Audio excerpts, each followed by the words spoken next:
Welcome back, students. I am your lead instructor, and this is part 98 of our 150-part IPDRG Masterclass Advanced Surgical DRG Deep Dive, focusing specifically on Major Diagnostic Category 11, Urological and Renal Surgery. If you are enjoying this lesson, please like, share, and subscribe to this channel and share it with friends for this free course on Decode Healthcare with Harshal. So, in part 97, we covered the medical side of MDC-11. Today, we're flipping the script. We are exploring the high-acuity surgical side, everything from complex organ transplants and radical oncological resections, all the way down to endourological transurethral procedures. Let's dive right in. Here is our roadmap for today's lesson. We'll hit demystifying the MS-DRG system, go inside the DRG grouper, explore the power of CCs and MCCs, look at ICD-10 PCS coding precision, break down excision versus resection, and finally see how documentation drives the outcome. Section 1. Demystifying the MS-DRG system. Now, as advanced coders, you already know the Inpatient Prospective Payment System, or IPPS, determines a fixed payment prospectively before the patient is even discharged based on their MS-DRG. But think about MDC-11 for a second. The clinical characteristics and resource consumption here vary wildly. A routine kidney stone removal uses vastly different resources compared to a highly complex allogeneic renal transplant, right? The DRG system has to mathematically capture that massive spectrum of acuity. It all boils down to this foundational formula. Clinical similarity plus resource similarity equals one payment group. A hospital performs countless varied urological procedures, yet all those unique combinations are funneled into distinct, manageable payment categories based on this simple math. For example, major bladder procedures will funnel into DRGs 653 through 655, while prostatectomies route over to DRGs 665 through 667. It's an incredibly brilliant piece of logic. Section 2. Inside the DRG grouper. Imagine the grouper software as a digital sorting hat. Here is exactly how it processes a case. First, it analyzes the principal diagnosis, which assigns us to MDC-11. Next comes the medical versus surgical split. If an ICD-10 PCS operating room procedure is coded, it immediately overrides the medical diagnoses and forces a surgical DRG. And the hierarchy here is incredibly strict. Kidney transplants or SPK transplants, which actually trigger a pre-MDC global override to GRG 008, will absolutely trump major bladder procedures, which in turn trump prostatectomies. This brings us to the famous DRG triplet structure. You have your base DRG, which multiplies the hospital's base rate, but successfully capturing a complication or a major complication, that significantly boosts reimbursement. Take a radical nephrectomy for a neoplasm, for instance. That case will drop into DRG 656, 657, or 658, depending entirely on whether a CC or MCC is accurately captured in the chart. That severity adjustment is exactly what dictates the final resource intensity. Section 3. The power of CCs and MCCs.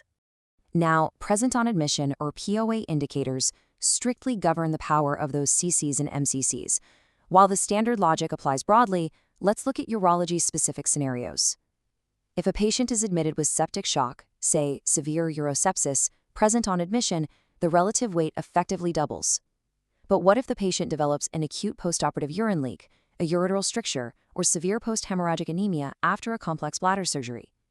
If those aren't documented with absolute precision, they act as hospital-acquired conditions that can actually trigger a quality review and a payment penalty. Section 4. ICD-10 PCS coding precision.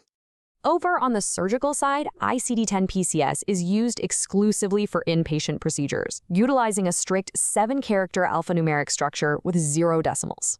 Let's break down code 0TF33ZZ for a right percutaneous nephrolithotripsy. Character 1 and 2 put us in medical and surgical, urinary system. Character 3 is the critical root operation, F for fragmentation. In urology, you really have to master root operations, things like transplantation for grafts, bypass for an ileoconduit, or extirpation for stone removal. Characters 4 through 7 finish our surgical story. Right kidney pelvis, percutaneous approach, with no device left behind. Navigating PCS requires some incredibly strict guideline adherence. For example, a device is only coded in character 6 if it physically remains in the patient after the surgery ends. Crucially, in urology, approach qualifiers basically define the surgery. You have to clearly distinguish between open, percutaneous endoscopic, which by the way includes robotic-assisted laparoscopy, and via natural or artificial opening endoscopic, like a transurethral approach. Section 5. Excision versus resection. The battle between excision and resection is a massive audit target in urology. Let's get this straight.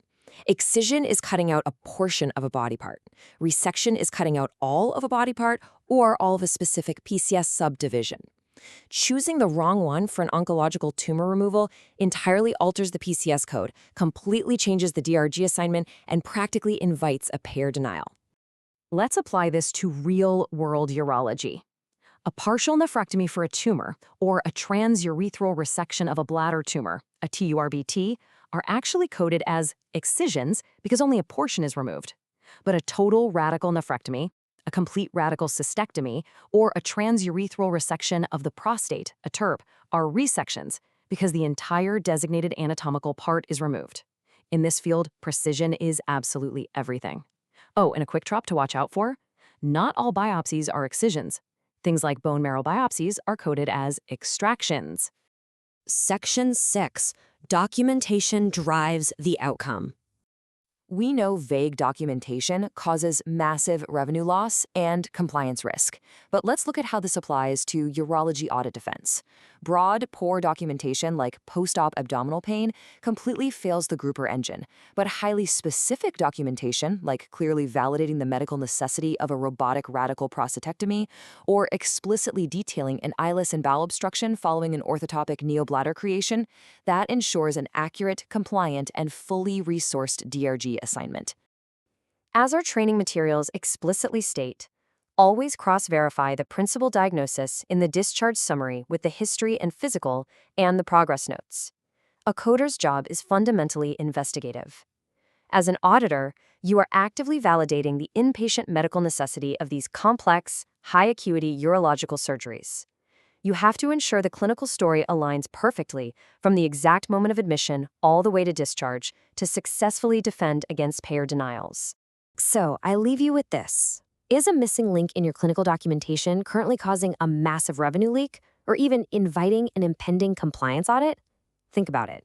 To recap today's masterclass, we broke down the MDC-11 surgical grouping logic, we explored the nuances of kidney transplant pre-MDC rules, and highlighted the absolute vital importance of root operation precision in radical cystectomies, nephrectomies, and TURPs.